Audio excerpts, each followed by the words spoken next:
মানে তামিলনাডু আৰু পশ্চিমবংগত আচলতে ইছ্যু কৰিবৰ কাৰণে নিৰ্বাচনৰ আগত এই বিলখন আনিছিলে কিন্তু পশ্চিমবংগত কি তেওঁলোকে মানে আপোনাৰ ইছ্যু কৰিব কাৰণ পশ্চিমবংগত আমাৰ মমতা বেনাৰ্জী নিজে মহিলা মুখ্যমন্ত্ৰী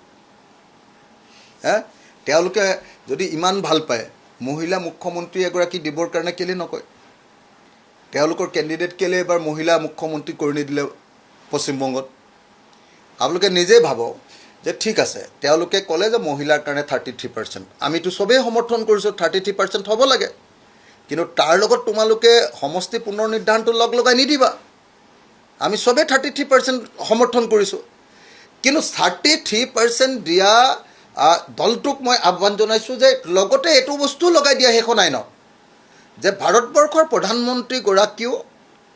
মহিলা হ'ব লাগিব আৰু 3 বাৰৰ ভিতৰত এবাৰ মহিলা হ'বই লাগিব